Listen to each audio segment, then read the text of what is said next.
여러분, 우리 교회 다시 한 번 더 옆에 분들과 인사하시도록 하겠습니다. 당신은 꽃처럼 아름답습니다 라고 인사하겠습니다. 당신은 꽃처럼 아름답습니다. 여러분, 우리 교회 밖에 현수막 거리에 보면 제일 위쪽에 어떤 현수막이 걸려 있는지 평소에 보셨습니까? 지금 나가서 보고 올까요? 당신의 때는 반드시 옵니다. 당신의 때는 반드시 옵니다 라는 현수막을 1년 가까이 그렇게 걸어놨는데 별로 그렇게 관심이 없으셨군요. 예. 여러분, 전도서 3장 말씀처럼 하늘 아래 일어나는 모든 일들에는 때가 있습니다. 태어날 때가 있으면 죽을 때가 있고, 그리고 웃을 때가 있으면 울 때가 있고, 씨를 심을 때가 있으면 심은 것을 뽑을 때가 있습니다. 그리고 만날 때가 있으면 헤어질 때가 있죠. 목련이 피고 개나리가 필 때가 있고, 그리고 들녘이나 길가에 코스모스가 잘 지내냐고 이렇게 살랑살랑 손 흔들 때가 또한 있습니다.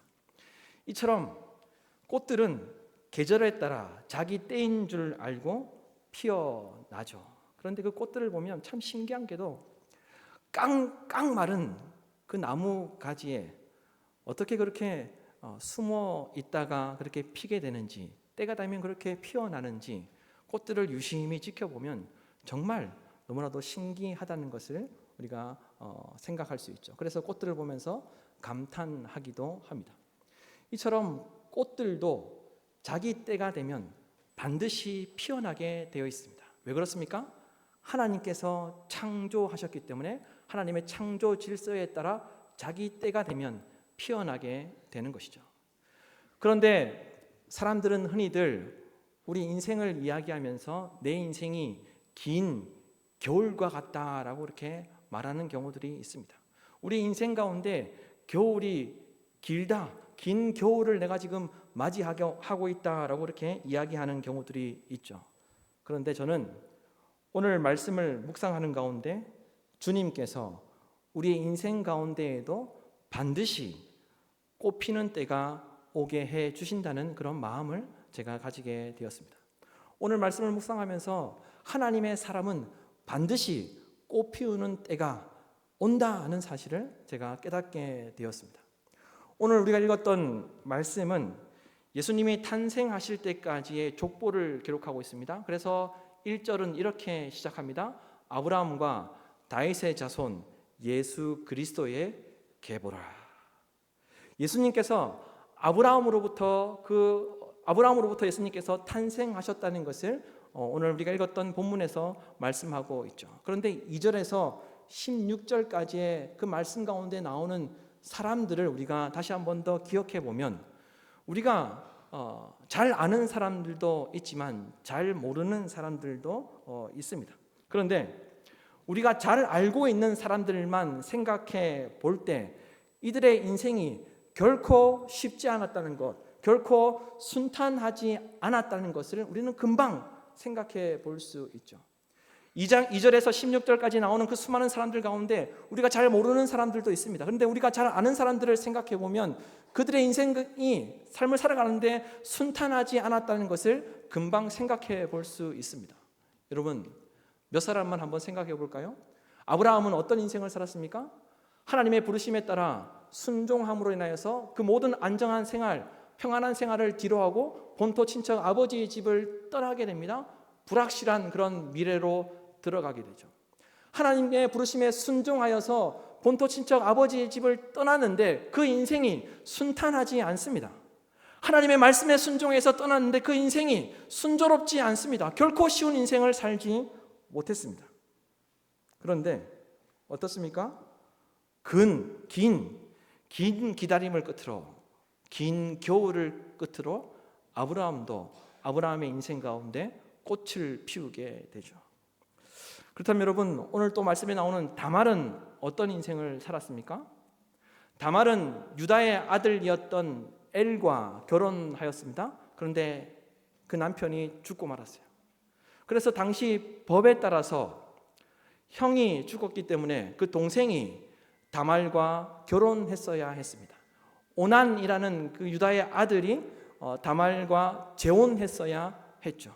그런데 이 오난도 하나님 앞에 범죄함으로 인하여서 하나님께 심판을 받고 죽게 됩니다.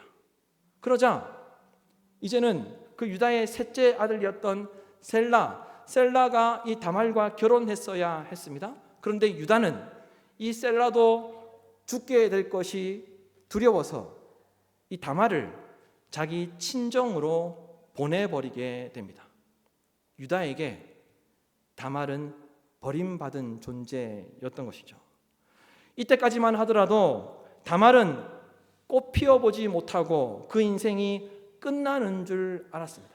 시아버지에게 버림을 받았기 때문에 더 이상 이제 자녀를 낳을 수 없고 결혼할 수 없는 그런 존재가 되었기 때문에 그의 인생이 꽃도 피워보지 못하고 끝나는 줄 알았습니다. 하지만 어떻습니까? 유다가 하나님 앞에 분명 올바른 방법은 아니었고 잘못된 방법을 선택하였지만 하나님은 그 인생, 다말의 그 인생을 그냥 내버려 두시지 않고 하나님 앞에 범죄하는 그런 실수를 범하였지만 하나님은 이 다말도 예수님의 족보에 기록되게 하셨죠. 예수님의 조상이 되게 하셨습니다. 다말의 인생도 하나님께서 꽃을 피워 주셨던 것이죠. 또한 야곱의 후손들은 어떻습니까? 오늘 말씀에도 나오는데 야곱의 후손들은 요셉으로 인하여서 이집트에서 풍요로운 시간을 보냈습니다. 이집트에 있을 때 이미 요셉으로 인하여서 꽃을 피우며 풍요롭게 잘 살고 있었습니다. 그러나 요셉이 죽은 후에 이집트의 정치적인 상황이 바뀌게 되자 어떻게 됩니까? 그 야곱의 후손들의 모든 재산과 모든 신분들이 박탈을 당하고 노예로 전락하게 됩니다. 그래서 노예로 비참한 생활을 살게 되죠. 그러나 하나님께서 그들을 내버려 두시지 않으시고 430년 동안 노예 생활했던 그들을 하나님께서 출애굽시키심으로 또한 이스라엘의 그 역사에 꽃을 피우시게 됩니다. 그리고 여러분, 라합은 어떻습니까? 라합은 여리고에 있던 기생이었습니다. 여리고성에서 기생으로 살았을 때까지만 하더라도 라합에게는 소망이 없었습니다. 꿈꿀 수 없는 그런 인생을 살았습니다. 그러나 라합은 여리고에 이스라엘의 정탐꾼이 들어왔을 때 그 이스라엘 정탐꾼을 돕고 그 이유로 인하여서 하나님을 선택하면서부터 그의 인생도 꽃피게 되었습니다. 기생으로 평생을 살아야 하는 그런 희망이 없는 인생이었지만 하나님을 믿는 백성을 만난 후 하나님을 선택함으로 인하여서 이 라합의 인생도 꽃을 피울 수 있었던 것입니다. 마지막으로 여러분, 룻은 어떤 인생을 살았습니까? 이방 여인이었습니다. 그러나 엘리멜렉이라는 이스라엘 사람의 그 가문의 며느리로 들어가게 되죠. 엘리멜렉의 아들과 결혼하게 됩니다. 그런데 어떤 일이 일어납니까? 얼마 되지 않아서 이 룻의 남편이 죽임을 당하게 되죠. 뿐만 아니라 남편을 잃고 아들들을 잃고 심지어 모든 재산을 잃었던 시어머니 나오미를 따라서 베들레헴 이방 여인이 이방 땅으로 그 이스라엘 백성들의 땅으로 오게 되죠. 그러나 그 룻의 인생이 순탄하지 않았습니다. 룻은 다른 사람의 밭에서 이삭을 주우면서 사는 인생으로 살 수밖에 없는 그런 사람이었습니다. 그런데 어떻습니까? 평생토록 다른 사람 밭에서 이삭을 주우며 다른 사람의 일을 하면서 살 수밖에 없었던 그 룻도 하나님의 섭리 안에서 보아스를 만나게 되므로 이 룻의 인생 가운데에서 꽃을 피우게 됩니다. 여러분, 오늘 읽은 말씀에 누가 누구를 낳고가 반복되는데 오늘 말씀에 등장하는 모든 사람들은 인생의 우여곡절이 다 있었습니다. 대부분 모든 사람들이 우여곡절이 있었습니다. 탄식하며 살 수밖에 없는 그런 인생 가운데 있었습니다. 평안했던 사람들이 없었습니다. 세상의 기준으로 볼 때 태어나면서부터 처음부터 금수저였던 사람들이 없었습니다. 심지어 버림받은 사람들도 있었습니다. 뿐만 아니라 태어나면서부터 노예였던 사람들도 있었습니다. 이처럼 모든 예수님의 족보에 나오는 대부분의 사람들이 우여곡절이 있는 그런 인생을 살던 사람들이었다는 것입니다. 여러분, 우리 가운데에도 곡절이 없는 사람이 있을까요? 우리 가운데에도 곡절이 없는 인생이 있습니까? 모두가 다 힘들고 어렵고 때로는 꿈꿀 수 없는, 희망을 가질 수 없는 그런 상황 가운데 살아가는 분들이 우리 가운데에도 있습니다. 시편 90편 말씀처럼 우리 인생은 주님 앞에서 천년이 지나간 어제 같으며 밤의 한순간같이 짧습니다. 우리가 살아가는 인생이 70이고 강건하면 80이지만 그 인생도 사라지는 안개처럼 금방 없어진다라고 성경은 우리에게 일러주고 있습니다. 뿐만 아니라 그 인생도 살아가면서 자랑할 것이 수고와 슬픔뿐이다라고 시편 저자는 우리에게 일러주고 있습니다. 그런데 저는 오늘 말씀에 등장하는 사람들을 보면서 그래도 꽃피어야만 하는 것은 반드시 꽃피게 된다는 희망과 소망을 발견할 수 있었습니다. 여러분, 예수님의 족보에 나오는 사람들의 인생을 보면 소망이 없는 사람들이 대부분이었습니다. 꿈꿀 수 없고 희망을 가질 수 없는 사람들이 대부분이었습니다. 주목받지 못하던 사람들이었습니다.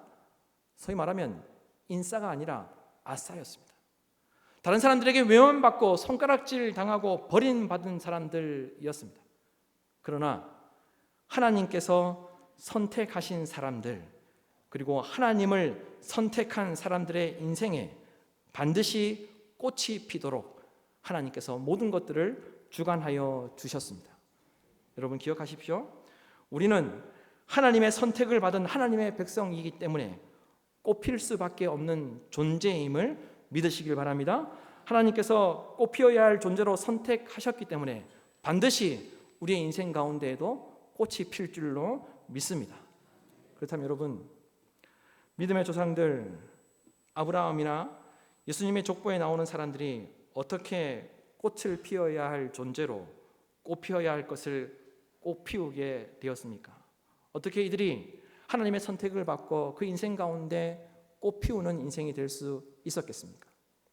히브리서 11장 8절에서 11절 말씀에서 그 이유를 찾을 수 있습니다. 여러분 한 목소리로 다 함께 읽도록 하겠습니다. 믿음으로 아브라함은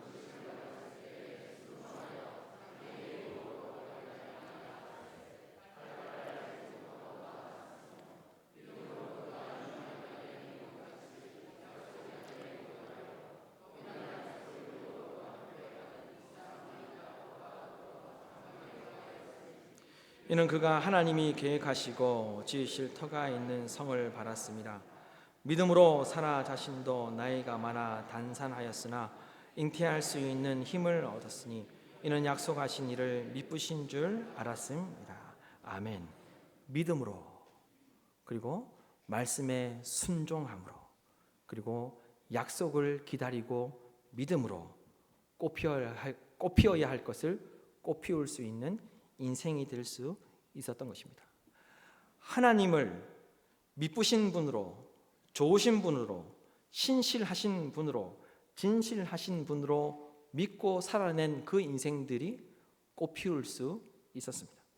하나님께서 좋은 것으로 더하여 주신다는 믿음을 가지고 기다리며 살아내므로 꽃 피우는 인생이 될 수 있었습니다. 여러분, 오늘 본문에 나오는 사람들 중에는 소위 말하면 잘난 사람이 없습니다. 돈 많았던 사람들이 없었습니다. 높은 자리에 올라 있거나 처음부터 많이 배우고 했던 사람들이 아니었습니다. 약점이 있는 사람들, 자랑할 것이 없는 사람들, 실수를 저질렀던 사람들, 심지어 손가락질 받았던 사람들도 있었습니다. 그러나 이들이 꽃 피어야만 하는 사람들이었기 때문에 하나님께서 이들의 인생 가운데 꽃을 피우신 줄로 믿습니다. 여러분, 우리가 말씀을 붙잡고 살아갈 때 반드시 꽃 피우는 인생이 될 줄로 믿습니다. 우리가 하나님에 대한 믿음으로 살아낼 때 반드시 꽃 피우는 인생이 될 줄로 믿습니다. 우리는 하나님의 찾아오심과 하나님의 약속 덕분에 그리고 예수 그리스도 덕분에 반드시 꽃 피우는 인생이 될 줄로 믿습니다. 이와 같은 믿음으로 살아가는 우리 목민의 모든 권속들이 되기를 주님의 이름으로 축원합니다.